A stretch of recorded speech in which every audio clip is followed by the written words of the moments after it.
Hello, everyone, and welcome to another episode here on The Remedy. Today is Bring Your Guns to Church Pistol Packing Christian Day.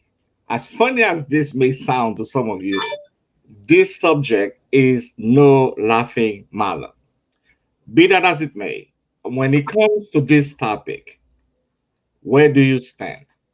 Should Christians take up arms to defend themselves? Is it even a lack of faith to own a gun just in case? So, welcome to the remedy. I want to know what are your thoughts today, and most importantly, what does the Bible have to say about Christians and guns? Let's go.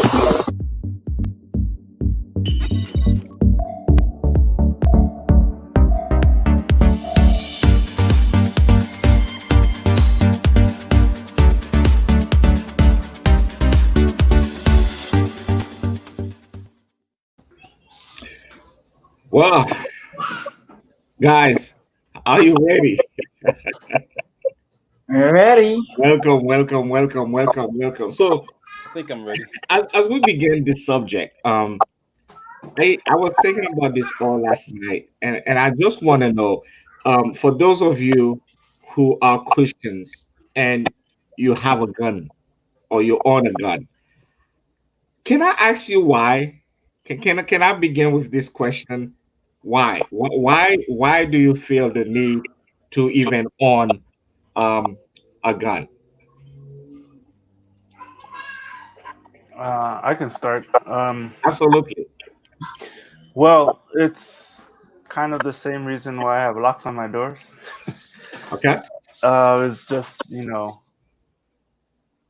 just something that's there for me to use to keep my family safe, and that's as simple as that.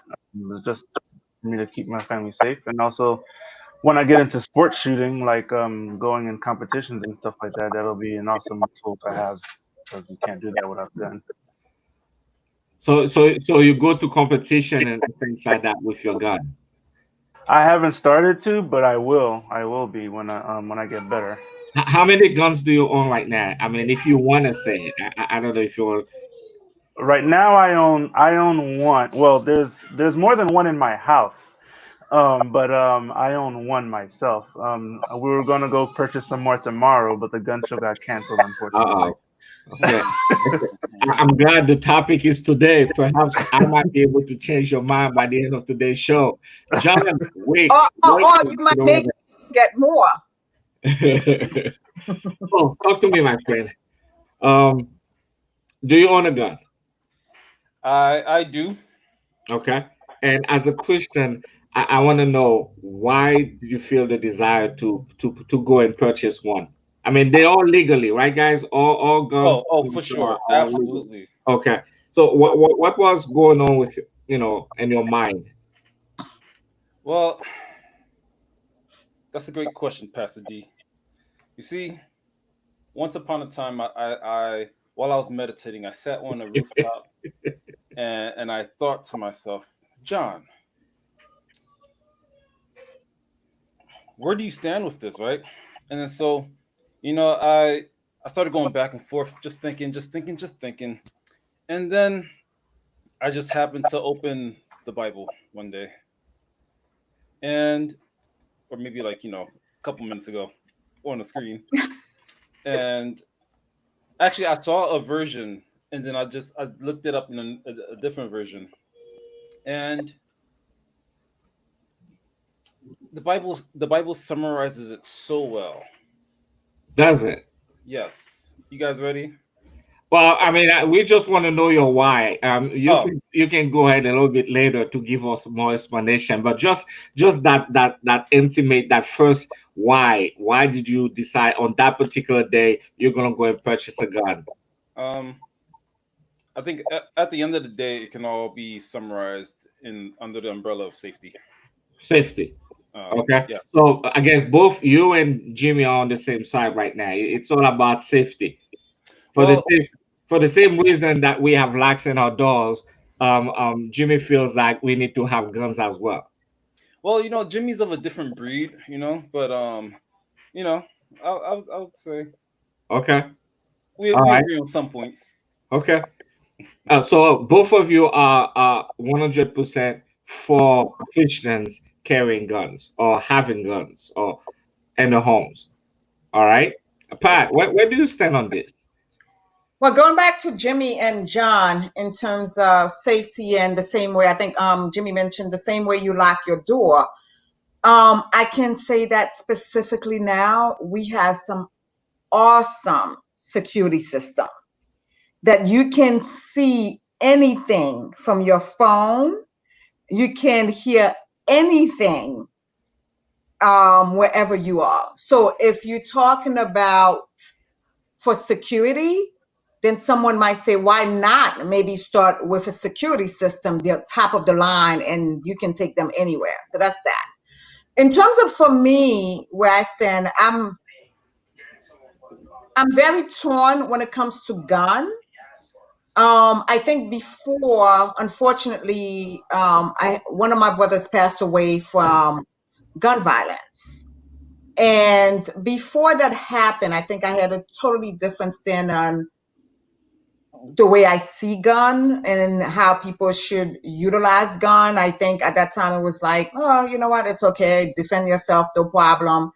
I get the defending yourself portion. I have kids, and my husband and my brother, they both, have guns. They justify it's because they want to defend themselves, which again, I'm like, we have other ways that I think we can defend ourselves, at least to begin with. But as I mentioned, this is on a personal level for me. I mean, one second my brother was there, the next second he was no longer there. And besides the fact of losing him to gun violence and the fact that he was not ill, the fact that before, like literally an hour before he passed away, he was talking, because he lived with me, he was talking to a friend of his and say, I would do anything for my sister. So don't, if you ever, like he was just talking to his friend Animate, and he was like, you don't understand, I would do anything for my sisters. So, and that was the last I've heard from him. And despite the fact that his youngest child was 1 and his oldest child was 5. And I remember when they called me and said, this is what happened. And I walked into the scene. And when I was coming back home and it dawned on me, I'm like, oh my God, what am I going to say to this child and that child? And then it became even worse when we went for the trial, and the person who shot him was the same age as him. And he was standing there with a suit. And I remember I was so upset because the court wanted him to be in a suit, because the court said it wasn't fair for people to prejudge him if they see him in something else. Meanwhile, my brother was taken away by this kid. Granted, he got like 25, 30 years, I don't know, but it didn't matter. It didn't matter what he got. And people don't seem to understand how people feel. You took somebody's life. And to be honest with you, whether I wanted to kill that person or whatever, I just felt like there's not enough justice. On the other hand, I have a girlfriend of mine, a very good friend of mine, that the same thing happened to her brother in New Jersey a month later. And unfortunately, although this has been 15 years, till this day, they never caught the person.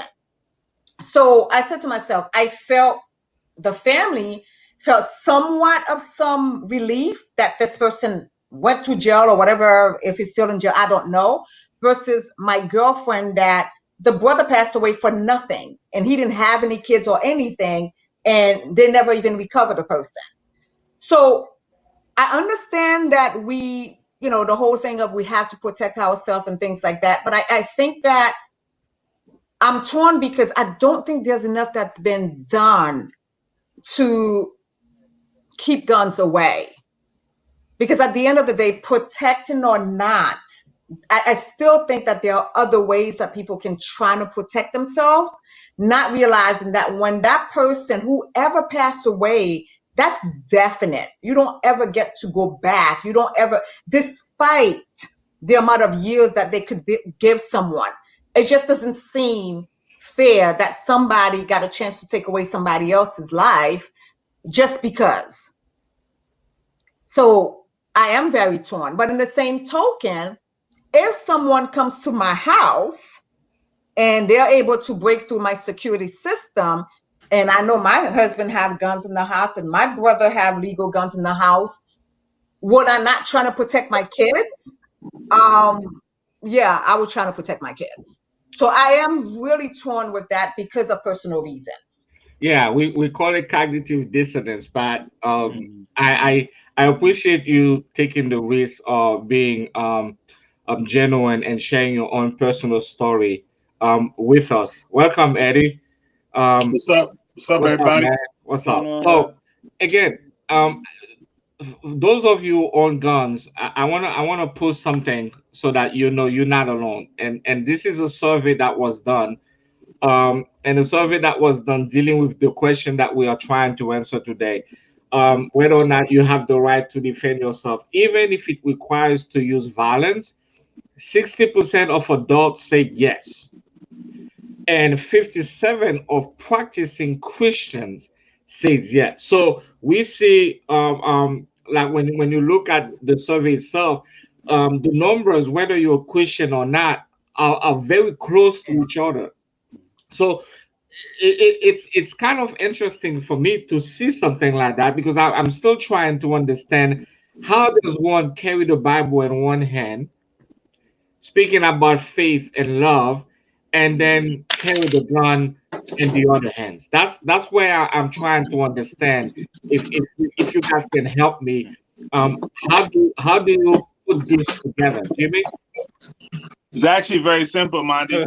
When Jimmy talks, you hold the Bible with this hand, and then your gun, you have it in the. That's why I gotta give you two hands. You see what I'm saying? Yeah. Well, I don't mean literal. I meant, how do you preach the gospel? The gospel is a message of love, a message of restoration, and yet, when I kill someone, that person no longer has the time to be restored. Um, their faith is sealed. Period. They are done. They are killed. It's over for them.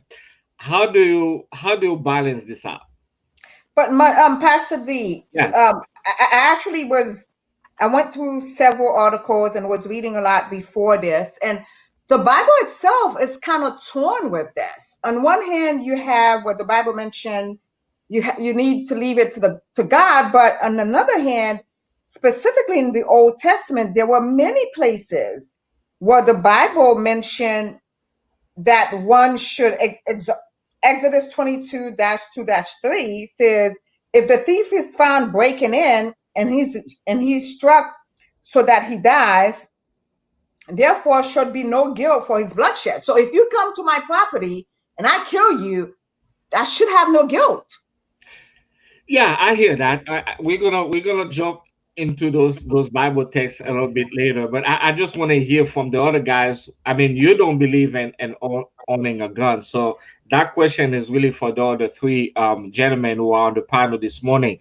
So, Jimmy, let me begin with you. How do you answer that question? Well, there are levels to everything.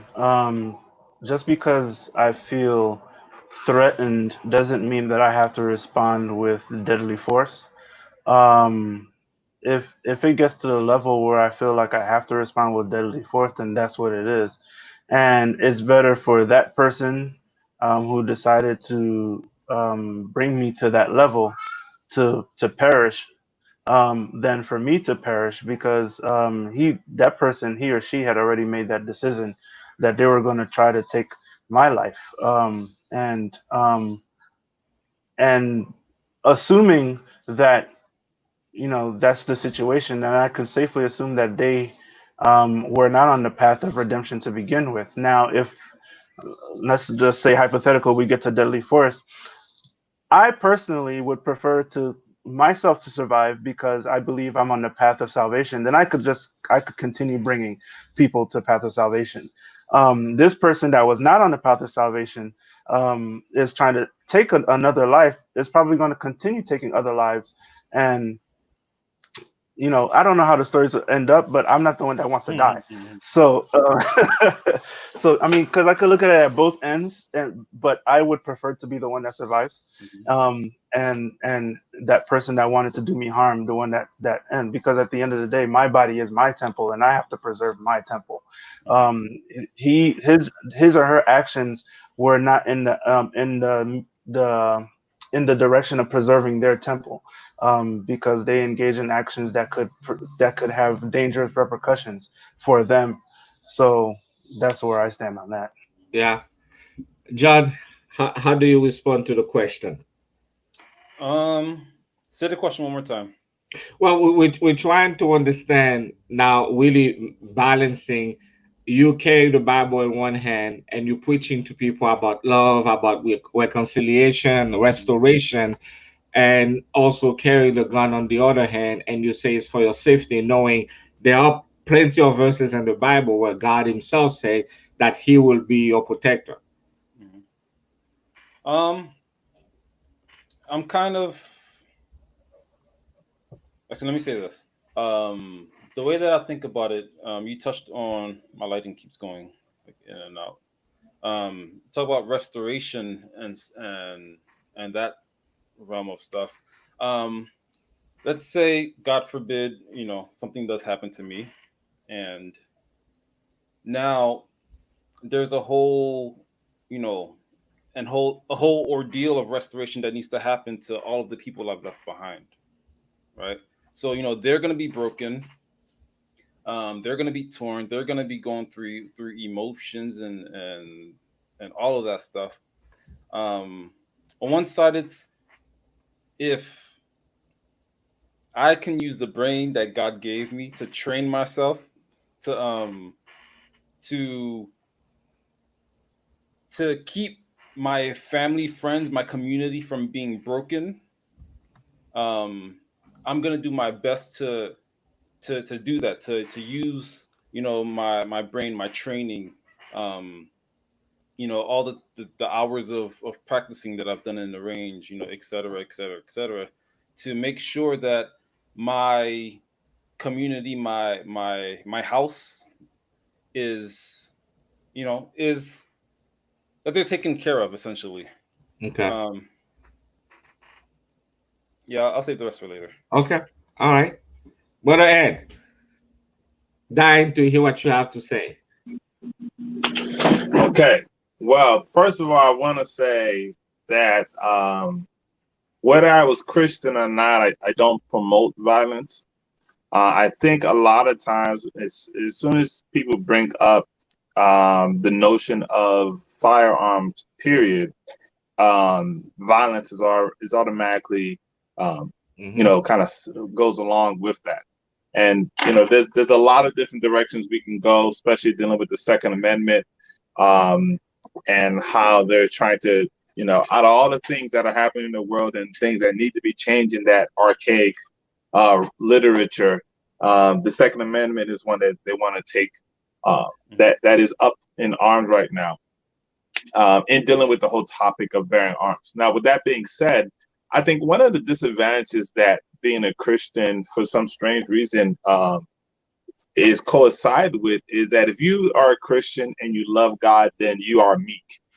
I honestly feel like that's part of the slavery mentality. That's part of the religion that the Anglo-Saxons was kicking, to allow for blacks to, if they believe in God, then they must be meek and must turn the other cheek and must, and honestly, it's just reading one side of the Bible. And so I feel like that is one of the main reasons why we even have concepts or topics, I should say, where it's like, well, if you're a Christian, then you shouldn't own a gun because God takes care of everything for you. It was like, okay, well then, what was the point of God doing, having warriors? What was the point of David being who he was, and Saul and being who he was, and all the individuals in the Bible that literally went to war? What was the point of Jesus? You see my daughter's hand in the background here. She's one of the reasons why I have a gun. So what was the point of Jesus, walking around with shooters, right? He didn't just pick Yeah. any 12. You know what I'm saying? He had individuals that was willing to die for what they believed in, i.e., Paul ready to chop off ears. So I think personally, you know, is it possible to be a loving Christian and to bear arms? I think 100%. In fact, I think, you know, I'm not going to say you're not a Christian if you don't bear arms. I think everybody has their role to play. There are going to be warriors, and then there are those that are doing more of the teaching, and there are those that are doing more of the, you know, family cares and stuff like that. So for me, just the short answer, I think it's more than possible to be a loving Christian, but also to be able to protect yourself.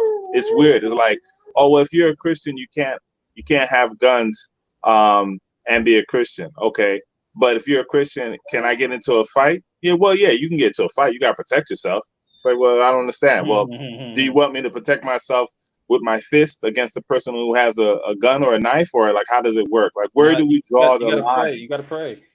Oh, that's when you pray. Okay. Yeah. I feel like also, you know, when you get to heaven, Jesus gonna be like, you know, you had like 20 more years left. I don't know why you didn't do what you had to do. But that's my short answer right there. All right. So I'm gonna read some facts to all of your gun owners who are Christians right now. And those are just facts, and you can tell me what you think about them, but here it is. Guns are used in 51% deaths in America. Americans are 25 times more likely to die from gun violence than residents from any other nation. The 10 states with the highest gun death rates have some of the weakest guns laws in the nations. Facts. Firearms are the leading cause of death for American children and teens. Facts. Each year, 36,383 Americans die from gun violence.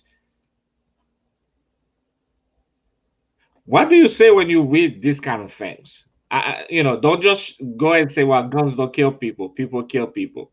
I want to hear, when you read that, what is this saying to you about the correlation with owning a gun and death? The first thing it says to me is that there isn't enough information. It's not detailed enough, because just saying gun death, it's super vague. It could be from something happen. It could be illegal guns.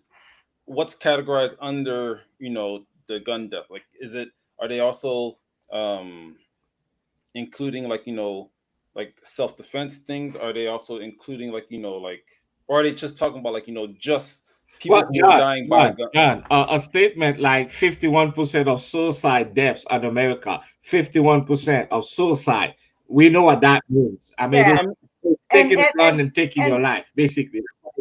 And that's what I was gonna say, John. If you are the person that passed away, or you the person that unfortunately have a family, it does not matter what category. It's a death from someone that you just saw or just talked to that had no sickness. When somebody passed away from sickness, whether it's a sudden sickness or somebody battling a sickness, as human beings, it's more of an acceptable cause, because unfortunately we know that sickness, you either get better or sometimes it goes the other way. But when someone passed away from a tragic car accident, or something like somebody just decide to kill someone or be an innocent bystander, these are not the kind of stuff that you, as the victim family, categorize. It really doesn't matter to you. You can't. But at the same time, hold on a second. Go ahead. I don't think that's what John's trying to get more detail on. Like, we're not talking about comparing deaths with guns to how many people died with cancer or how many people decided to kill themselves. When you're talking about gun violence or you're talking about deaths with guns, you're talking about a decision had to be made. So what we're trying to find out is these numbers that you guys are experiencing, are these right? Are they just full deaths, right? Yeah, So like we talk it's about death when we're in talking about accordance to, but what I'm trying to say hold is on, this. hold on. Like we're talking about the other conversation we're talking about is police violence, right?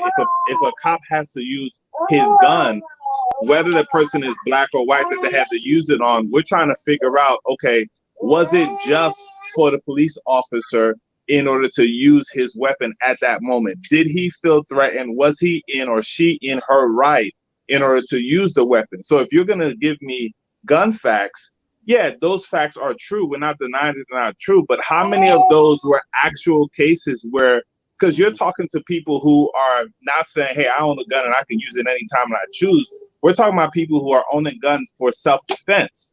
So a person who has a gun for self-defense versus a person who has a gun and is willing and able and wanting to use it to go out and cause violence is not, those are two different people. I understand what you mean, and I get what you mean. But in the same token, what I'm saying to you is, I know that the cause can be justified, but when it comes to a victim or a victim family, the cause is not justifiable. And I know for us, like for instance, I said my husband and my son, my husband and my brother has guns, and if something should happen at my house, I'm sure we live in the Poconos. And in the Poconos, you cannot shoot a bear. We've had bear in my background, okay?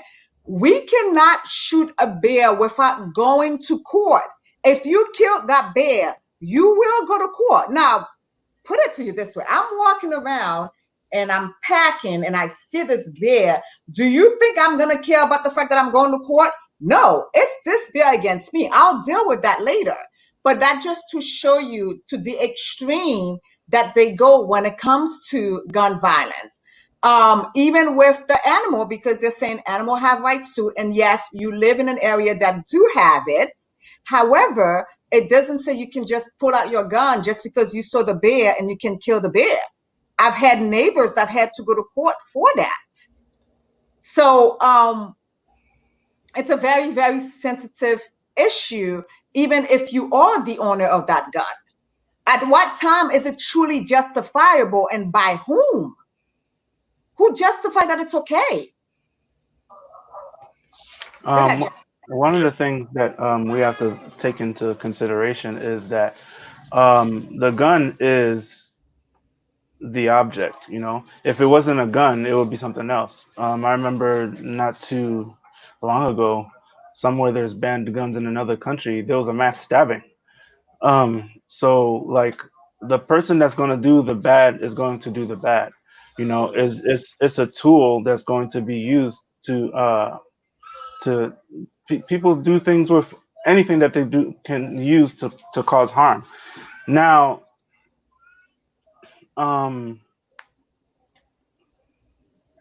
just like when statistics are funny because they could be read they could be read in so many different ways, and it depends on who's writing the statistic. Like the milk company will say so many people got healthier because they drank milk, but they didn't take into consideration, they didn't tell everybody else, but they were doing vitamin D supplements on the side, that kind of stuff. And I can say a lot of positive things about guns, but if I'm honest with myself, a lot of negative things do happen around guns. And I have to acknowledge that. What it comes down to, I think what John was trying to get to is there's education that needs to be around it. Like there are countries where you can't, I want to say guns, but let me say, I know for cars for sure, that you can't drive a car without taking a proper course, spending hundreds of dollars, even thousands, and passing exams. And I think if that's the case that I mean, legislatively, we could do things like that, that people have to take exams and learn how to shoot, and the background checks which we already have to do, go into their psychological background and things like that. Those kind of things can use to help prevent guns falling into the wrong hands. However, falling into the wrong hands of people that are following the legal pathways. However, you always have this issue of the people that want to get the guns in any ways possible are going to get the gun in any way possible. So you're pretty much in this situation in certain cities. You're pretty much living in the wild, wild west. You don't know who has a gun. You don't know who's out to get you. You don't know. And I'm not telling people to walk around in fear, but like in situations where you have the option to have something to protect yourself, and if you train yourself well enough, I think you should have the opportunity and the right to use that tool to protect yourself. um in places, a lot of gun violence, well, I would say the mass shooting violences, from what I've seen and looked up, and they happen in places where the criminal goes to places where they know there's a lot of people that won't have guns. That's why they go to churches. That's why they go to schools. That's why they go to open crowds in these public places, because they know people there are not going to have the guns to fight back. So they go there, and it's very cowardly, and I'm gonna and be upfront with about that. They won't go to a place that's full of guns, to because they know they're going to shoot one shot and probably get one person, but as soon as everybody else that has a gun hears that, they're going to turn around and end the situation. Look at that church that where it was full of a bunch of seniors, but they were all carrying. And as soon as the person killed maybe two people, and they took him down immediately. And these were people that knew what they were doing with their guns. There was no panicking. Maybe one person did panic, but there was no panicking. These were all people that were well trained, and they understood what they were doing, and they stopped a catastrophe from happening, because that person didn't come there just to take one or two people out. He went there to take out as many people as possible, and they kept that number to a minimum. Yeah, I don't want to. At the same time, it does still suck that that people actually perished. Like there's no taking that away from it. But at the same time, when you're looking at numbers, it worked out. Don't take this the wrong way, but it worked out for like the greater good. Like as many people that could have been saved were saved. If that makes sense. Right. And I think that the other thing too is when you're talking about statistics, and again, this is not to take away from the lives of anyone that was taken away due to gun violence, or any family members that had to suffer because of that. But keep in mind, when you're reading out statistics, I hear it, I understand it, and I can empathize with it. But I'm not thinking about the statistics, me personally, as an owner. I'm not thinking about the statistics in that manner, because I'm not purchasing a weapon. I'm not, building an armory for those reasons. It's for protecting my home. It's for protecting, if someone were to come. I mean, here's the other thing. A lot of people believe that, oh, well, you're a Christian. If something happens, you're a Christian. If something happens, call the cops.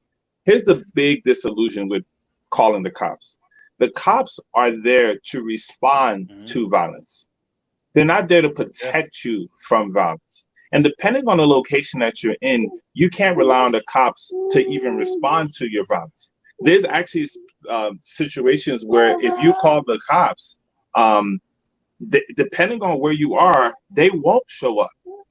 There's situations in different places of where you are. If you call the ambulance, they will not show up. There's a time frame that they have to wait. So you're on your own. You have to defend yourself. So you mean to tell me in a situation like that, even reading the gun statistics, we're going to say, well, statistically it's a bad idea to have a gun. Is it the greatest idea? No, the greatest idea is we can all live in harmony and peace. Yeah. But what's the next best thing? So Eddie, are you saying then the next best thing is to own a gun? I'm saying the next best thing is to protect yourself. Owning a gun is not owning a gun is not the only way to protect yourself. It's one of the ways to protect yourself. For example, if you say, oh, I think to protect myself, whether you're a Christian or not, but we're talking about as a Christian. If you're saying to protect myself, we need to own a gun, okay, and that's the only thing that you do, you're not protecting yourself. You're not in a good position. There's so much more to just purchasing a firearm and putting it in your house. It is the way to protect yourself, right? There's so many different things that can happen. Like, do you have an emergency plan for yourself and your family if something happens? Do you have a code word for yourself and your family if something happens? Do they know where to go inside the house? Do they know how to leave the house safely if something happens? There's so many, because we're talking about emergency situations. So again, if you're asking me, is owning a gun the best way to do it? I think it's one of the ways. I think it's a checklist of things that you have to go over when it comes to protecting your family. And that's what I would say. I would say, to me, it's a little coward if people say, you know, we're going to use gun to protect ourselves. That should not be.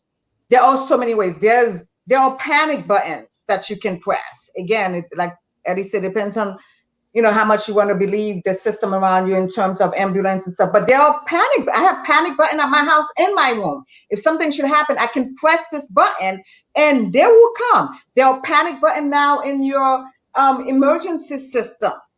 There are panic button on your phone that you can use to do these things. But remember, Patty, remember, that's all based on location.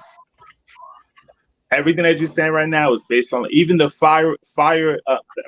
even the alarm system.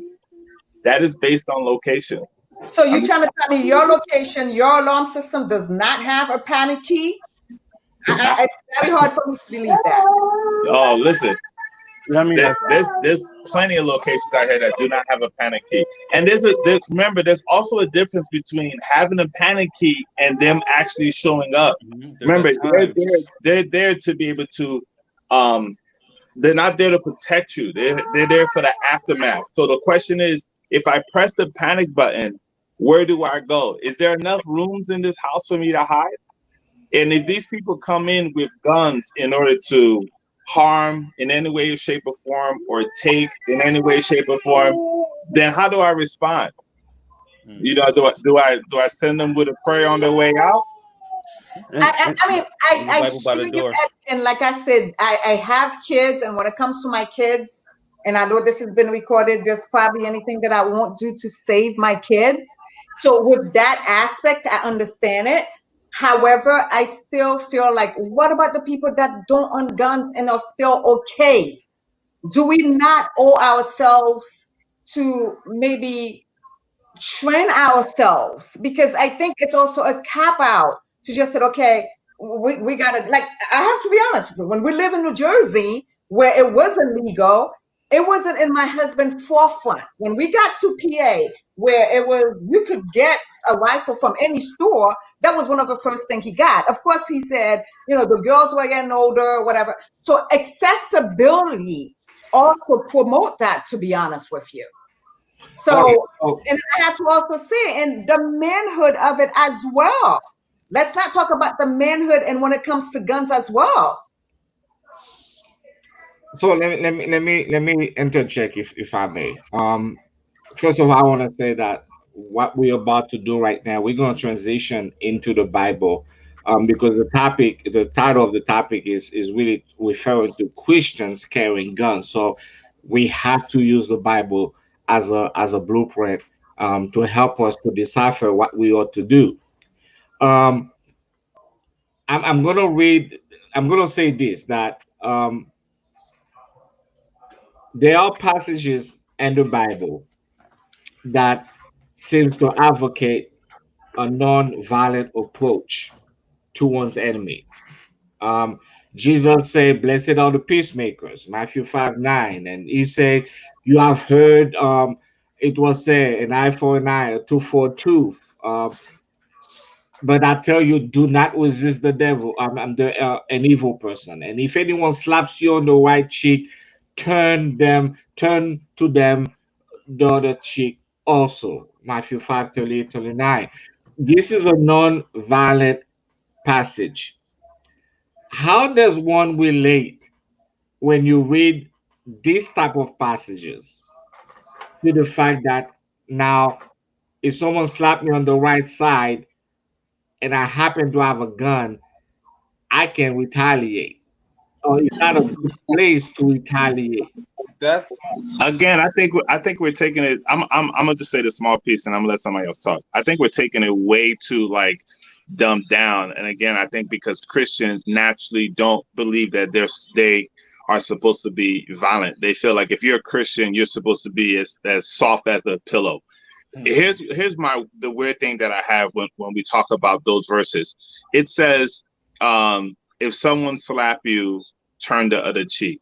I mean, that makes sense as a Christian, right? Like, why would I think like, oh, he slapped me, so I took out my gat and I shot him? Like that doesn't make any sense. That's not matching.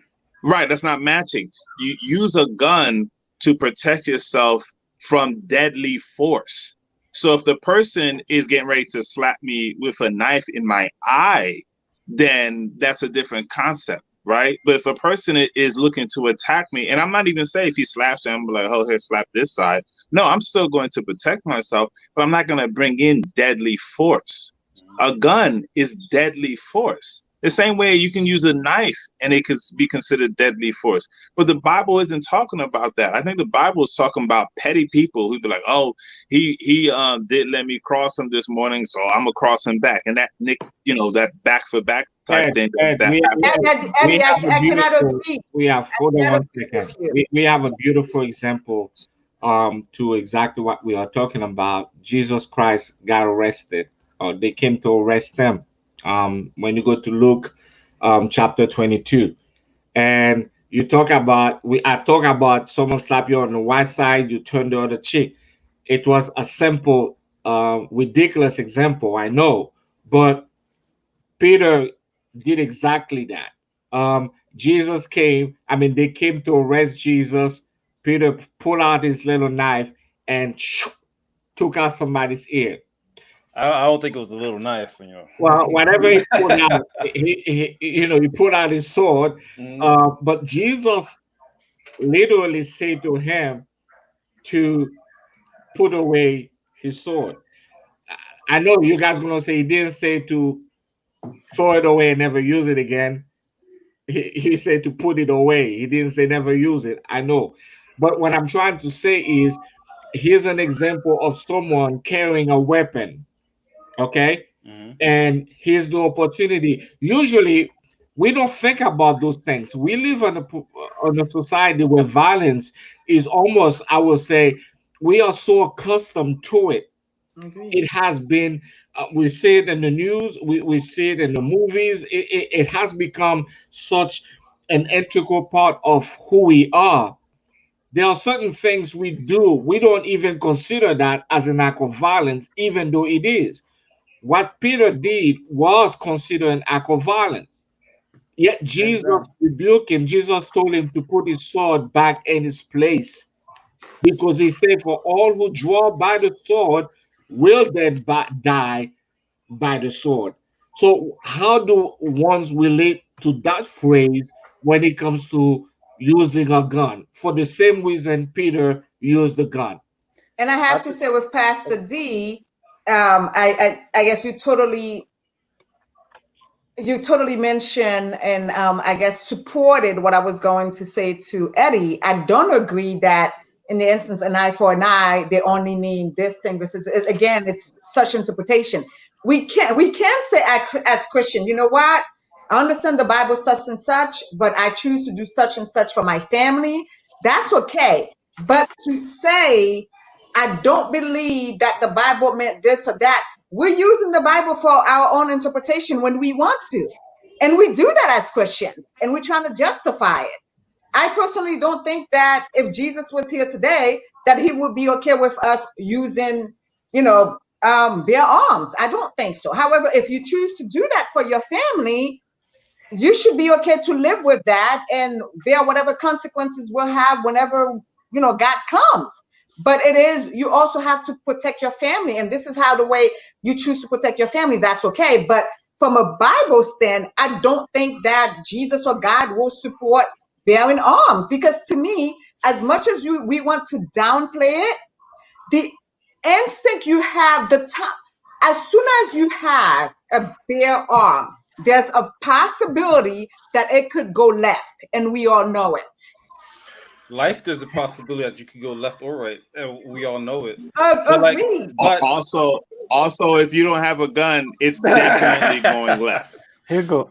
But Oh, go. here's one thing that really came to mind, especially with talking about Peter cutting off the ear of Malchus. What Peter did went against. I'm getting confused because I'm looking at the camera and it's like doing the opposite of what I'm doing, so I'm like, it's throwing me off. Come on, say it, because you saying exactly what I was about to say. What Peter did was against the mission of Christ. You see, Christ came. The reason why Christ came to this earth was to redeem the population, redeem humanity. Now, what Peter's doing is essentially saying, you can't have my Jesus. He's staying with me. Where Jesus's mission is to gather as much as he can and bring them to him. And at the same time, when like just hearing that mentality of, I don't think that God would agree for us to carry arms. Did Jesus not know that homeboy had, a Glock sword? Let me interrupt you with that. Right when you say that further up in Luke 22, it says, then he said unto them, this is Jesus, but now he that hath a purse, let him take it. And likewise, he that hath no sword, let him sell his garment and buy one. And on top of that, if we jump back to Luke, it says, I'm going to take it from the NASB. While you're looking for the NASB, Jim, we're gonna go back to that text. You are reading Luke 22:36, right? Yeah. So a lot of times people take that phrase and run with it and make it say something completely different than what is actually. We have to read it within context. So I'm gonna go back to John and we'll come back to that text. Actually, let's stay on this. I like the context. All right. So here's what I think is funny. It's like when people who are against guns say, well, here's a great example. Jesus, rebuked Peter for using violence, and at the time the knife was the deadly firearm of choice or whatever like that. Mm-hmm. See, this is a great example of why you shouldn't use guns. And then when you say something like what the amazing answer, what John said was exactly what I was going to say is, he's already said it. So it's like, oh, well, okay, that I can get that. That's the right context. But then when Jimmy says what he said, it's like, oh, well, you taking that one out of context. Well, a second ago, you guys just used that whole thing out of context. Like it wasn't about the violence. Like people make Jesus seem like he was skirmish, like the sight of blood makes him sick or something, or like, oh my gosh, those two people are pushing each other, and he'd be like, no, that's not my heavenly Father. Like Jesus was one of the realest ones. Like what Jimmy just said. Like, do you think that Jesus was just like, oh snaps, Peter, I didn't even know you had a knife on you? Like, you think that was his fishing knife that he used to cut? Like, these guys were outlaws rolling around in the wild, and we just think like, oh, they didn't have any protection because they were with Jesus. That doesn't make any sense. It makes sense. Hold on. Yeah. Just because you with Jesus, because think about it, Jesus didn't like being used to perform simple miracles. Even the Bible tells you that God provides for you what you need in your life. If you're praying a prayer that's like, oh God, please help me with this, that, and the third, your prayer is more than likely being ignored because God already provided you with the tools that you need on this earth. You're looking for a miracle where you don't have to do any work. The Bible is not telling you don't have to protect yourselves. God will protect yourself. You don't have to do it. You still have to do the work to protect yourself. And with one last thing. For some strange reason, we separate Jesus and make him the super meek, weak individual, and God as the all-powerful, et cetera, et cetera. Did we not forget how many wars Christians have to go to fight? What you think they was doing? Seeing who can pray the best? Did we not forget how many people God instructed to go wipe out those individuals because they were threatening the Christianity, the God's Christian way? house, essentially. Did we forget all that, or that doesn't count because that was God doing it and not Jesus? Is that what we said? Eddie, I have to say, from the beginning, I've said in the Bible, and I know that we always make Jesus look like a pacifist. The Bible is supposed to be based on pacifism. However, it does say both the Old and New Testament teach individual self-defense, even if it means taking the assailant's life in certain circumstances. So I personally think that the Bible show you ways where it's like, you know what, be a pacifist. And then there are other parts in the Bible where it's like, you got to fend for yourselves. I do believe that it gives us mixed emotions, just like for, I think the one that Monday had explained to us. I think it was hell. Depending where you look and how you look at it, you can find different messages in regards to that. However, Eddie, you mentioned something about, well, if I don't use the gun, I probably won't be alive. But you might. And I know that you're saying, I don't want to think about it that way. If you own a gun, I want you to understand you own the gun and it's to protect you. But you cannot also own a gun thinking this is going to save me all the time. Because to me, if you're thinking that way, then you also thinking that this is going to protect me and this is greater than something else. We cannot make a gun greater than something else. But that's not what we're saying at all here. It's a foreshadowing. You're using the gun before you even have a situation. And to me, that's a bad way of using a gun.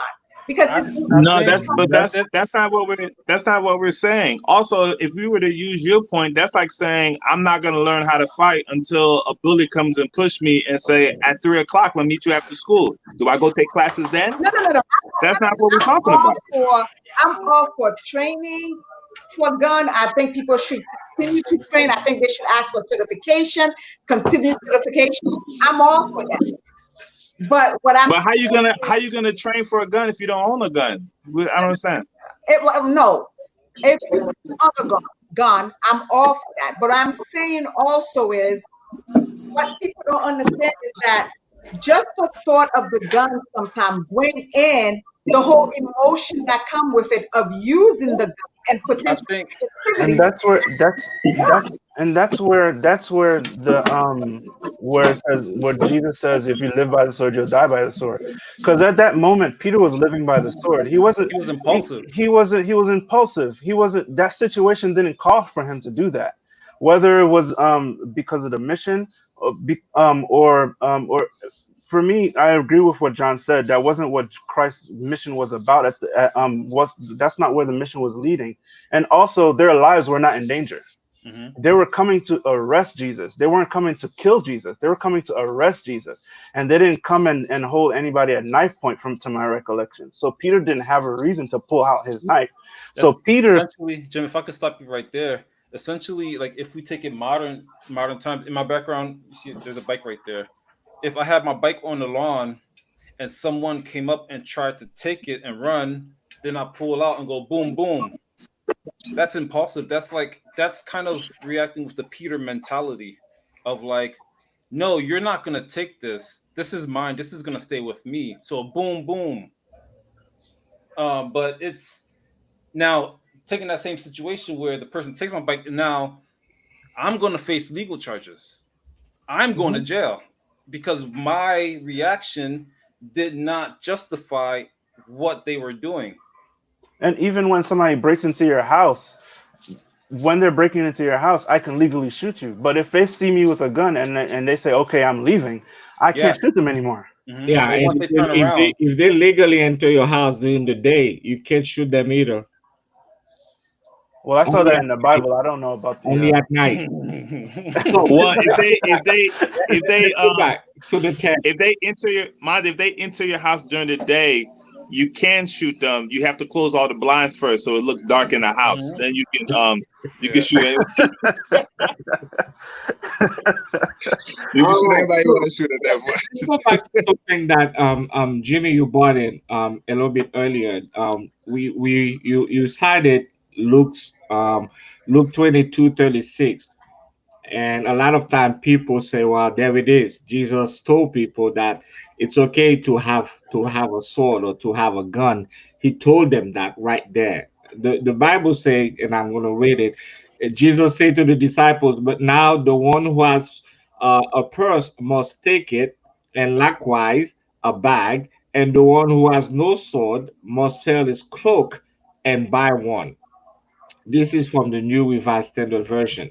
So usually when people cite it in isolation, it always lead to a misunderstanding of what was said. This is a perfect example. When you cite this verse, and it appears to say that Jesus is suggesting that sword and violence are a possibility. However, look at the lives of the disciples after Jesus left. Can you show me anywhere in the Bible where the disciples were in trouble? They were coming to either hurt them or kill them for whatever reason, and they decided to defend themselves. You will not find any place in the Bible.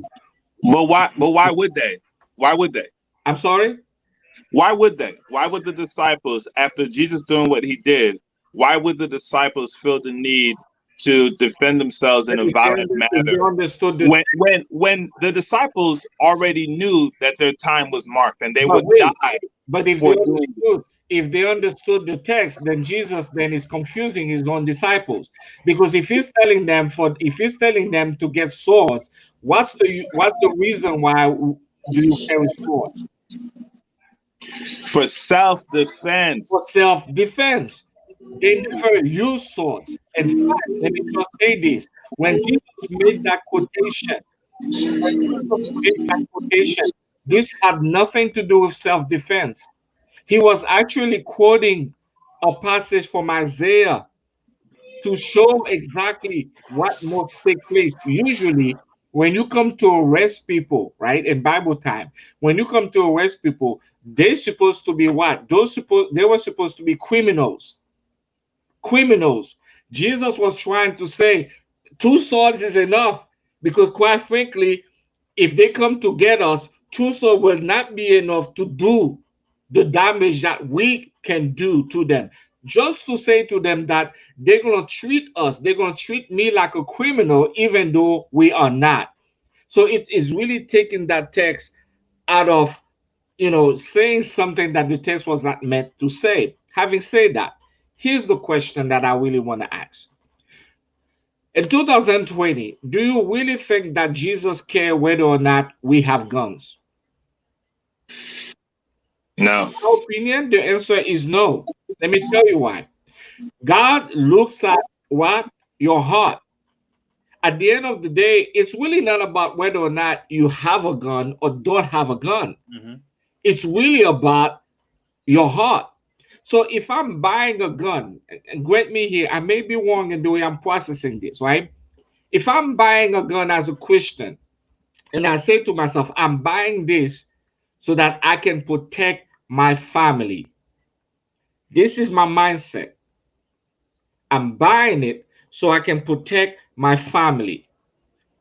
Am I saying at the same time that God will protect me? However, in a case where he doesn't protect me, I'm going to do it myself. No, I don't think that's. I think that's what I'm trying to understand. When one makes his mind and say, I'm getting this in case someone come into my house to protect me, right? So here's why I have a problem with that question, because that question implies that God does not want you to protect yourself, only he can protect you. Like, why would God give me the opportunity and the capability to protect myself if that was the case?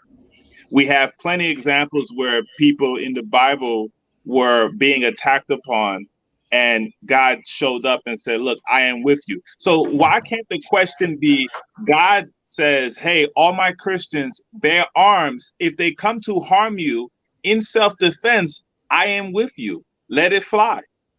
Why can't it be that? Why does it have to be, well, if you have a gun, does that mean that God can't protect you? You see what I'm saying? Like, why do we naturally take the passive way and make it seem like that's the only way? And I'm not saying, hey, look, if you're Christian, you have to have a gun.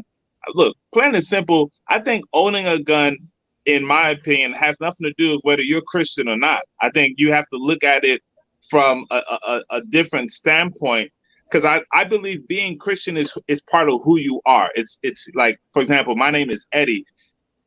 My name is Eddie, and I am a Christian. That's part of who I am. Those things are intertwined. So I don't necessarily think you have to make your decision based off of a checklist, you know what I mean, or anything like that. So with that being said, it's like, okay, why am I getting this gun? What's my purpose? Because what most people don't understand is buying a gun and putting it in your house or wherever it is, your place of business, for example. There's a lot of Christians that are business owners and don't have a gun in their home. They have a gun in their place of business because they need it. So in a scenario like that, are we to say, well, you know, God will watch over you, you don't have to protect yourself? I think we got to start looking at it from a different standpoint, that just because you have a gun does not mean your intent to use it is to take the power away from God or to kill someone without having just cause or just purpose where you felt that your life was in danger. I think we have to look at it and take guns out. Take guns out. I think that's what the thing is. Let's take guns out of it and say, and put anything else in that same situation. God will provide for me, so why do I need a job? God will provide for me. God will keep me healthy, so why do I need to go to the doctor? God will protect me, so why do I need to put locks on my door? God will do all this stuff. Why do I need to buy a house? You know, because he said even the lily of the valley they do not toil or anything, but I provide for them.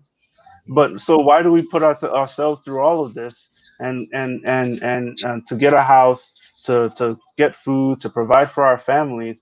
It's not that we have a lack of faith; it's that we know we still have stuff that we need to do. It's I Jimmy, I hear you, and I hear Eddie, and I understand the thought that you guys are going through, but I don't agree that you can remove gun out of the statement, because you have to remember, gun has a certain connotation to it. You know, you can't think of, okay, we need to work. Yes. However, just like Christianity, if you're talking about certain type of work, like as a Christian, prostitution or something, that it is something that is frowned upon a certain way as a Christian. So if we want to downplay it, we can't downplay it just because the gun part of it has a certain connotation. It has a certain negativity that comes with it. It has a certain amount of death that comes with it. So you can't say, hey, we can say as a Christian, we need to work. As a Christian, we need to this. But even as a Christian, we need to work. There's certain type of work that we all know as a Christian that's looked upon a certain way. So gun is the same kind of stuff. We can say, even as a Christian, we can choose to own a gun to look after our family. And I don't think in 2020, I personally don't think that Jesus or God will frown upon that. But to say, why would we look at it a different way? I don't agree, because gun, Christian or not, has a certain connotation. I didn't look at the fact that gun was coming to my house because I'm a Christian. The first thing that came to my mind was the safety of my kids.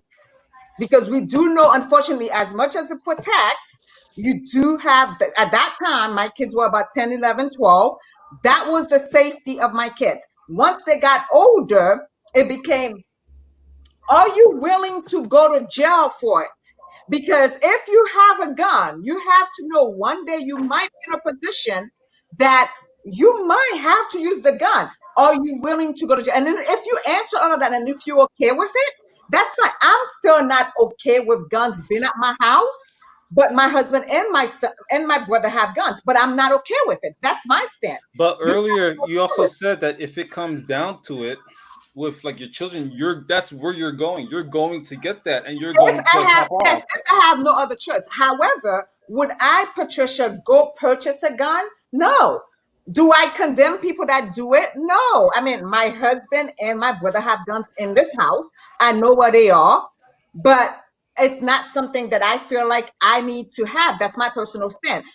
But as Christian, we can say, you know what, this is my stand. I need to have it. And I don't think in 2020, but to say that we need to regard it as we do going to work and everything else, I have to disagree. It hasn't. So here's a question. Sorry, I just had a quick question. I saw one of the comments come up from YouTube. Shout out to all our YouTube and Facebook and everybody else that's tuning in. So it looks like it's Kels that said owning a gun is slightly a lack of faith. So here's a question I have for the believers who feel this way towards gun ownership as a Christian.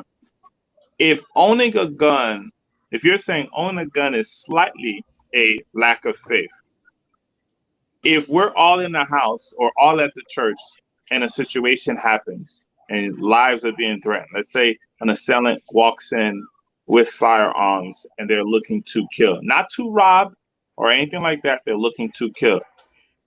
Is not your first instinct to say, where's Eddie and did he bring his gun today? And if you do say that, isn't that the same slightly lack of faith that you're saying that we have for owning the gun? If when the situation is arise, like even right now, what you're saying, Patty, like you're like, oh, I don't really believe in it, and et cetera, et cetera. I get it, right? And if you're saying, well, you know, it's like taking a little bit of faith away from thinking that God can't provide and God can't protect. I get it. But if someone comes into your house with a gun, if your first instinct is to say, hey, look, don't even go get the guns, let's just pray, or God got us, which I'm not arguing that's a bad thing or not. But if that's not your first instinct and your first instinct is to go get the gun out the wherever you have it at, isn't that the same lack of faith? I feel let me say this, if I may. On any given Saturday or Sunday, depending when you go to church, it has become the norm now for individuals to attend churches while packing. Now, I know. I mean, if you watch the news or if you listen to the news, you know for a fact that physical threats against churches is not unheard of. You know, even last year, I believe, when the First Baptist Church and Sutherland Springs, Texas, was the target for a serial killer or for someone to come and shoot 26 people in the church and wounded 20 others. Now, he was eventually shot, but he was eventually shot by an armed neighbor while fleeing. So when you look at a situation like that, many people will say, well, then they understand why carrying concealed carrying in church can be done as a safety measure. I think this is what we're talking about when we say we have it at home as a safety measure. My thing is, I understand the safety part, but there's a thin line between safety measure and revenge. Sometimes we cross that line not knowing when we are crossing that line.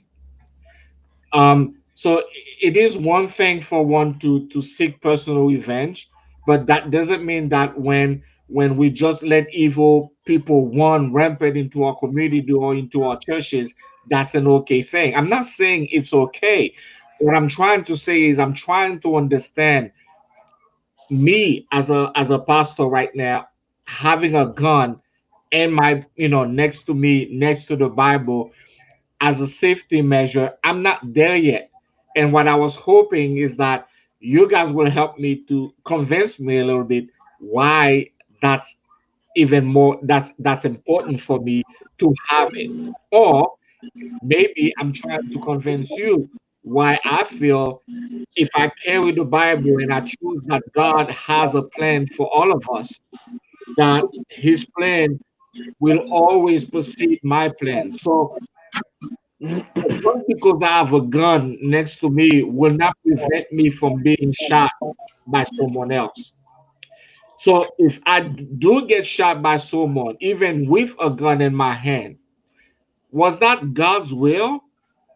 Or is it because I was not quick enough, or I didn't put the bullets and the gun that day enough, or all those part of God's plan? I think that's what I'm trying to get when we talk about things that happen.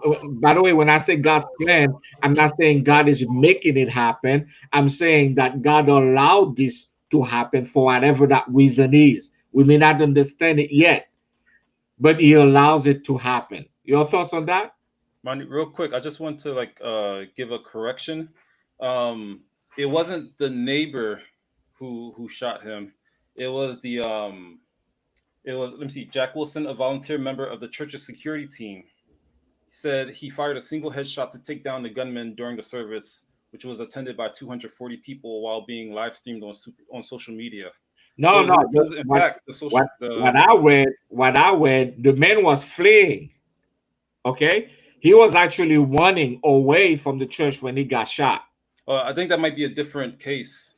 Are we talking about the one in Texas, Sutherland Springs, the First Baptist Church in Texas? The fact that you guys are getting confused on which church shooting we're talking about is a good point of why you need to have. And look, I think it's a personal choice, because there is a large amount of responsibility that comes with. Now we're hitting it. That's exactly my point. If you're just like, I can going out to buy a weapon that can murder someone easily. I think it's much easier to pull a trigger than to stab someone. So if you can go out and buy a weapon and you're just like, oh, it's no big thing, I just brought it, then I think you're on the wrong course. I think you have to have a good conversation deep down with yourself to understand there's a few different things, and I can't get into all of it. But first, am I willing to die by the same way I'm willing to take someone else's life if it needs to be? Yeah. The second thing that's exactly what I've said. The second thing is where I'm going to store this weapon. Am I willing and able to take the responsibility that if someone else finds it or steals it, that they may harm themselves, and it be totally an accident, but that would be on me. The third thing is, if I do bring it within my family, is this just a secret from my family, or is my family going to be trained up in a way so that if my 12-year-old son does find it, he's not like, oh, what's this? And trying to shoot himself in the mirror, gun signs. You know what I'm saying? Like, there are kids, and I think it's just the way that we live in America in today's society. But back in the day, by the time you were 13 years old, you was out in the wild killing animals with your family members. So it's just a totally different time that we live in that's kind of caused all these type of questions to come up. But again, I think it's a personal preference, whether you're a Christian or not. But since the topic is about Christians, I think it's a personal preference. If you don't feel safe having a gun inside the church, for example, then you need to hire security and have them packing so that they can do that. The church that I attend here, they have police officers that they pay, that's on the payroll, that come and offer security for situations that happens just like that. So the question isn't, is the gun bad for a Christian to use? I think the question more so is, when do you use it, and do you feel comfortable? Because listen, your story is not my story. You may feel like God is telling you, hey, I don't feel comfortable with a gun, this, that, and the third. Okay, great. But God called us three individuals to pack with the best of counter weapons. And so if something does happen, you just make sure we at church that service. That's all. I feel like, and I think, Eddie, it goes back to again the interpretation of the Bible when it comes to pretty much everything. You have a Christian that's comfortable doing one thing versus another Christian that's comfortable doing something else. I do agree with you that if you are then comfortable with the gun situation, then there's different scenarios that need to be taken into the security of your kids, the security of your family. I personally don't think in 2020 that anyone should have a gun in the house and not let the family members know about it. They have the right to know and maybe get trained on it or something like that, and the security of it. However, You might find another Christian that totally does not believe that a Christian should have gun, period. And who to say, is that Christian wrong for it, or are you wrong for it? I think it goes back to the different interpretation of the Bible. No, And see, I don't even think has a lot to do with interpretation of the Bible. I think as Christians we have a calling, and I think at the end of the day that's where I draw the line for me personally. We have a calling. God called us out of this world and He gave us a message to the world. And so, having said that, I don't believe that as devoting myself to to an instrument that is designed for the purpose of taking someone's life is a practice for Christian. I really don't think so. Okay, and I'm with you with that. granted, I understand. Wesley made a comment. This is from Facebook. Wesley say if Christians believe that they don't need a gun because everything is going according to the plan of God, then there is no need for Christian to stress about any of this. Your thoughts? Who's stressing, by the way? And then he say they should bat an eye when people are dying in church or when people are killed in their homes because it's all part of the plan. You can't have it both ways. It's either you for it or you not. And you said something very powerful. You can have the gun. It could be sitting with you on the pulpit and you can still get shot. Listen, we're not saying owning a gun is going to change any of that, right? Whatever it's going to be is going to be.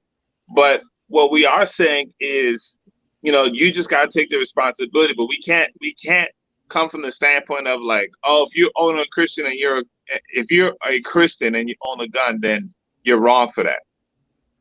Yeah, you can't call, like, some people will become. I'd rather somebody that's comfortable having a gun to have a gun and responsible rather than somebody that feels compelled to have a gun. Because if you feel compelled to have a gun, you're going to cause more problems than solve problems. Okay, and like it was mentioned, the gun is not going to stop anything from happening. If it was going to happen, it's going to happen. The gun is just there as an equalizer or as a de-escalator. So you can't. Let me ask you a question, Jimmy. Or you better think twice, sir. That's it. I get escalator or de-icer. Is that the word you use? De-escalator. De-escalator. Now, how is this for a de-escalator? You're in a situation where somebody was trying to kill your wife or your children, but you began to pray fervently, and you express love to the person who's trying to do it, right? And you express love in the name of Jesus with all the faith that you have, right? The God who promised that He will take care of you, right? And you command that person to stop in the name of Jesus, and you are praying. Let's say in this situation you die or your family died. Do you think that would be a bad outcome? They die, or do you die? Killing? Do you think you killing that other person who tried to kill you was the bad outcome? I just want to know. I just wonder. It's not that black and white. Yeah, that's a tough question, bro. It's really not, because at the end of the day, that is the decision that one has to make. Am I going to stand here relying on the faith that I have in God as I'm talking to you, escalating the situation, praying in my heart that this person listens to what I'm trying to say, chastise the evil spirit that's taking over him right now in the name of Jesus? I'm doing all of this and it didn't work. Not that it, let me just say, that person still ended up killing me, right? How do we then decide which life was better to take or not take? That situation can ask that question. Who gets to make that final choice? Is it ours to make? That situation can happen with a gun or without a gun. Let's say that the person comes into my house and I didn't have time to get to my gun. and I'm begging and pleading. I could either reach him or I won't. And I'll die. Let's say I get to my gun and my first thing isn't to fire. It's not to fire. It's to give you an option. You say, look, this is the wrong house, and you need to get out. And if you pursue any further, then I have the option to I can keep on talking, or I can start blasting.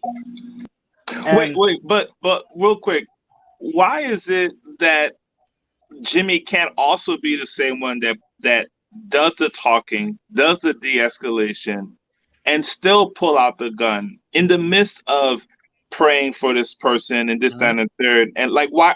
Like, it just seems like if you own a gun, then you turned away from God completely. You took it into your own hands. Like, it. Why do you feel like Eddie, it has to be that way? I hear you, Eddie, but I have to tell you, and Pastor D just mentioned it, you are forgetting the perception of Christianity. We can sit here and there's a perception. We don't need a perception. I'm sorry. I think when you think about it, imagine, the same scenario where the person that they're trying to kill me or trying to kill the family or whatever, they're trying to come in, right? And I'm praying in my heart that God would intervene, right? There are two sides to it. There's one side that God already provided, and there's the other side that, if the guy hardens his heart, because I can pray all I want to. If the guy hardens his heart, or guy or gal or whoever, not today, it's all types of constructs. So you got to be careful. So if the person is guarding their heart, God isn't going to force that on them. That's not what God's going to do. We don't know what God. Wait. I'm not done yet. I'm not done yet. Wait, hold on. I like where you're going. Go ahead. Okay. So I can pray for this person all that I want to.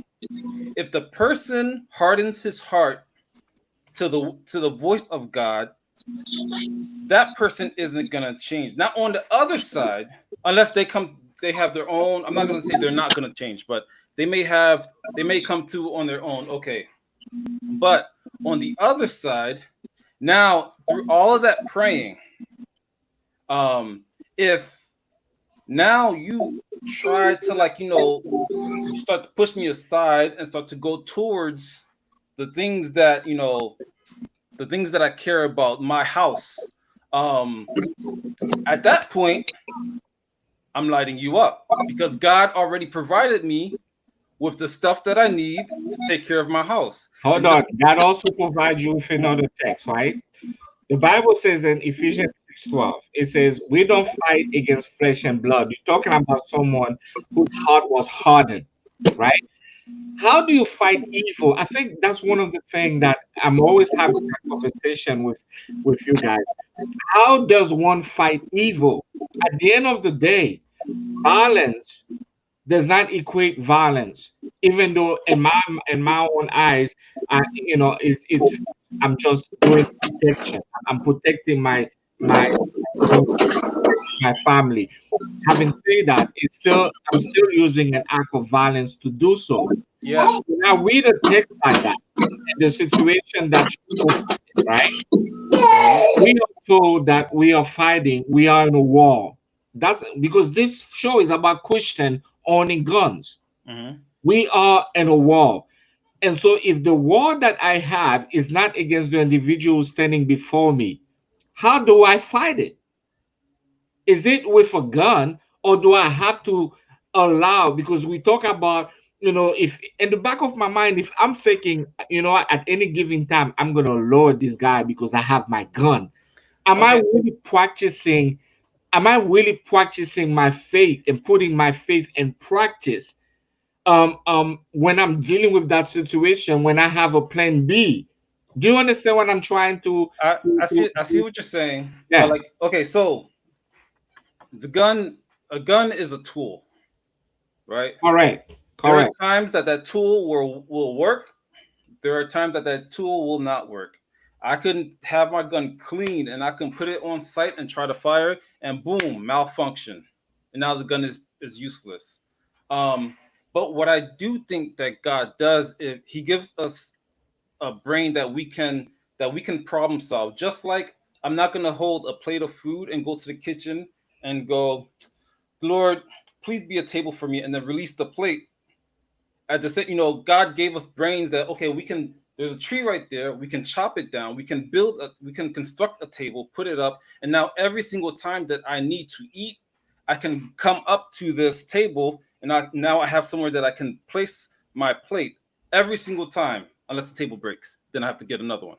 But at the same time, the gun, it's a tool. Now, this is my personal stance, right? So I have a gun, and from time to time, I conceal carry. My thing is, number one, I have to make sure that my gun is my gun and it's not our gun. So I'm gonna, if I have to use it, I'm gonna keep the distance, because I cannot risk, number one, for me and also like the general population. Because now, what if you take my gun? Now we're all just like, oh crap, he has my gun, and maybe his too. But also, number one, I'm keeping the distance. Number two, I have someone, I don't remember who it was, but I was talking to someone, and they were pretty much like, when you own a gun, you have to have a completely different mindset. Like, and even before I got my gun, I was even driving down the street, people will cut off, getting cut off and all that stuff. Like, I have to put in my mind that, okay, John, I had to start training myself that okay, do not react, but actually let your logic, think about what's happening. Okay, the person cuts you off. Did they stop? Did they get up and try to confront you? At that point, if you try to confront me, I'm backing up. I'm trying to get away. My objective is to make sure that no one gets hurt. But at the same time, if in all that I do to make sure no one gets hurt, if you're still coming towards with the intent to hurt, I'm going to do what I have to do.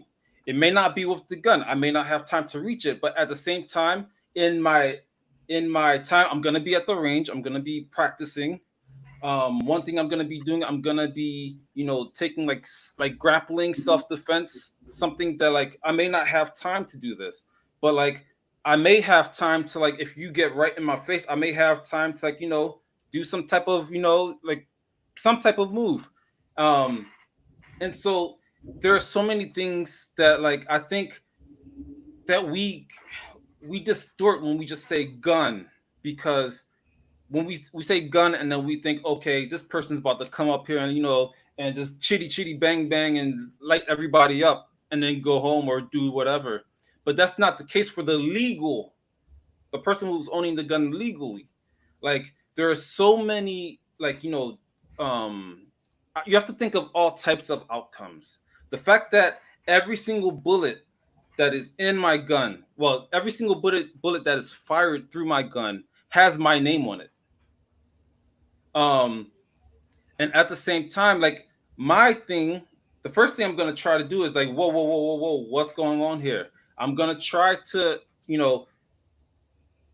put into practice a lot of what Jesus did. He listened a lot of times. And so I'm going to try to, in assessing the situation, I'm going to try to see if I can reach the individual through listening. Is there a way that I can reach this person while doing so, while praying at the same time? But if none of those things work, then now, yes, we are dealing with spiritual warfare. But if the vehicle, it's spiritual, but there's a vehicle in front of me that's going to cause a certain hurt or cause a certain pain.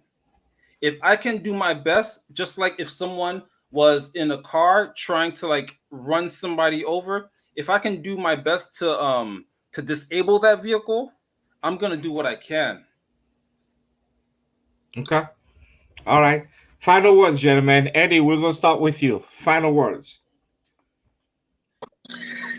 I think we, as Christians that are gun owners, we have to do a better job with one, educating our other Christians as we educate other individuals. But I think more importantly, we have to educate our other Christians.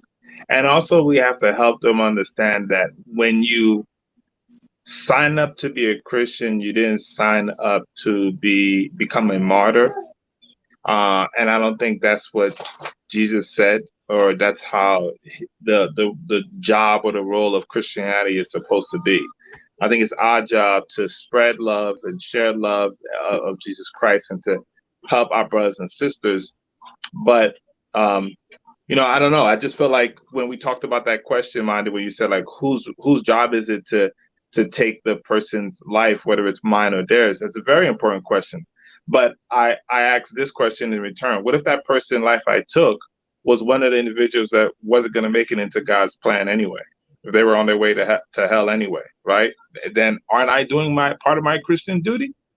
So I think my question is just to help open up people's minds and to stop looking at it from just a one-sided point of view. Being a gun owner doesn't mean that you're going to solve this whole spiritual warfare just because you purchase a gun or because you didn't purchase a gun. Mm-hmm. I think again, it's about safety and defense for yourself and your family, and it doesn't take away from you being a Christian more or less. If anything, I think you take on even greater responsibility because you have an easier way to cause a lot of change in life, and you got to make sure that you know when and where to be able to do so.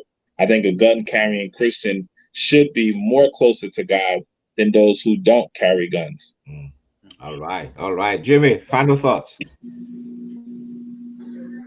As a card-carrying member of the, but carrying guns is when we look at it as far as Christianity, we can't take, like Eddie was saying earlier, Christianity isn't about meekness. Isn't it like when I say meekness, I mean like we're not supposed to be people that are walked over, because the mission that we are sent to do is one that requires a lot of bravery.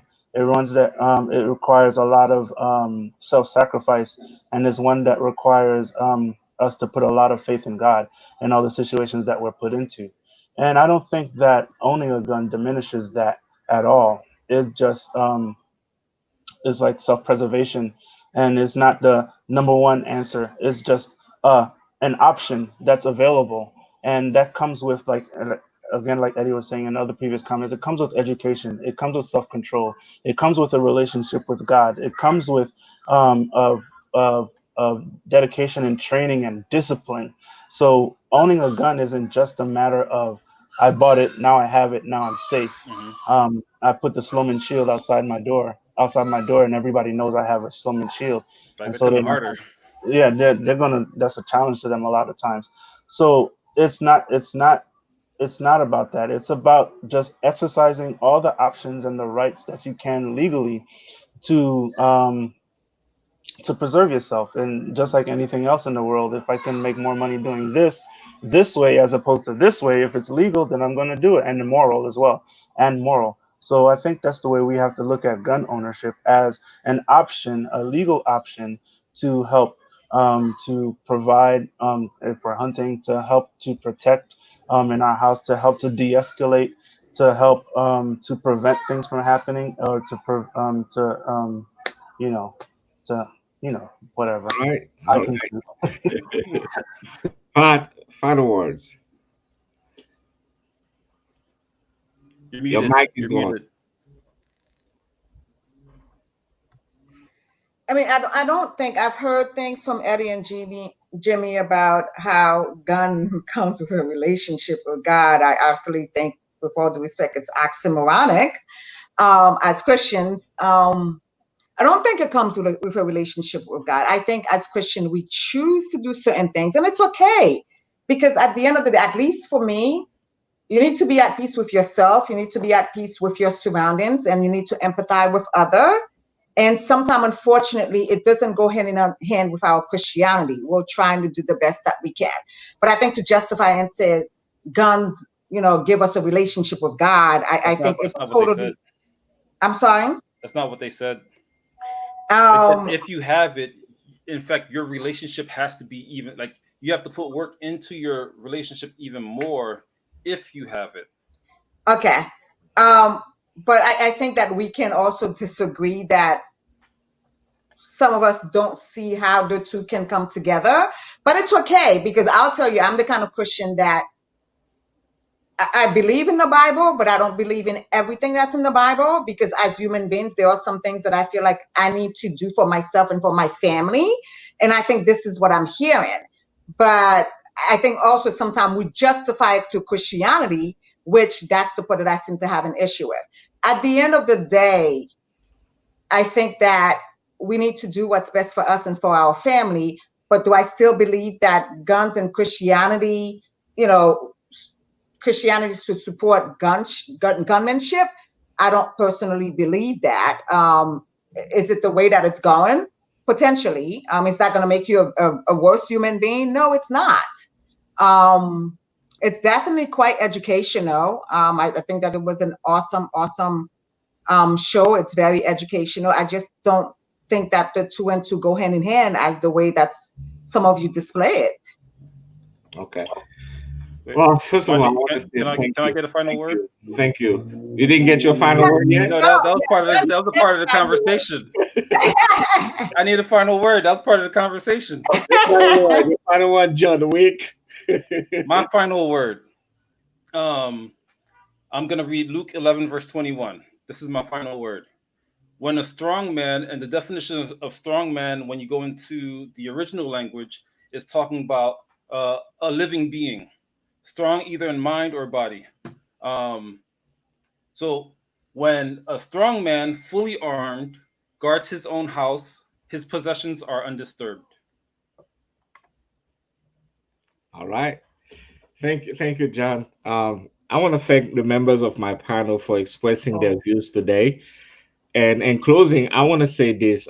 As you can see, that this topic, you find Christian on both sides of the equation. And for me, as a pastor, I also have my stand.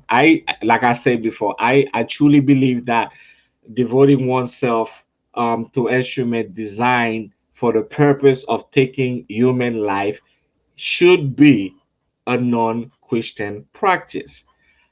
Our mission as Christians is to preach the gospel, to preach the gospel of the kingdom of Christ. But that does not take away the right to defend ourselves. So having said that, I truly believe that it's important for us to remember that guns or knives or weapons, these are just tools. And none of these things can guarantee protection. None of them. Any more than us, owning a fire extinguisher in your kitchen will not prevent your house or guarantee that your house will not burn down. And Psalm 44, verse 6 and 7, the Bible says, "For I will not trust in my bow, nor should my trust my sword save me." But he said, "But you have saved us from our enemies and have put to shame those who hated us." And then we are challenged to not to put our trust and allegiance and life and glory and thanksgiving and weapons, but we ought to put our trust in God. Yep. As he guides us in everything and every areas of our lives.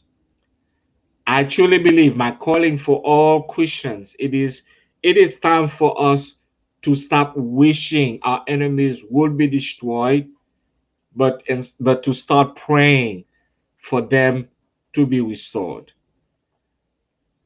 Many Christians will continue to have guns in their homes, but as you have heard today, if this is your choice, you also have the responsibility to make sure that your family remains safe from the gun that you brought even into that home. Yep. Our prayers for each and every one of you who are listening is that you will remain safe and that you will continue to put your trust in God. Father God, we just want to say thank you for giving us the opportunity to come before you today, to be able to say what we feel, to be able to use the Bible as our guide, to be able to understand what you will have us do.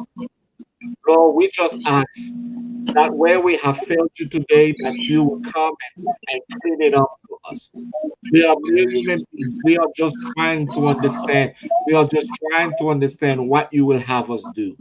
So please, we ask in Jesus' name that your anointing will be on every single person who's watching this program right now. And if we do honor God in our homes, and that we will make sure that our relationship with you, as Eddie said, that our relationship with you are even stronger than before. Because at the end of the day, this is what we need to rely on the most. Let your will be done in our lives. We thank you. We honor you. In Jesus' holy name we pray. Amen. Amen. Hey, Yes, Pastor sir. D. Before we go, I wanted to take this quick time to give a shout out to one of my daughters. Her birthday is today. I know Jimmy wasn't gonna say he wanted a little spotlight on her, but happy birthday to I don't even know if I want to say her name online. Ha ha ha, happy anniversary. Ha ha ha, happy anniversary. Happy anniversary. Ha ha ha, happy anniversary. Happy anniversary. I wish to you happy anniversary. Happy anniversary, this special day. I'm happy with you. Let's celebrate a happy anniversary. Ha ha ha, happy anniversary. Happy anniversary. I wish to you happy anniversary. Happy anniversary.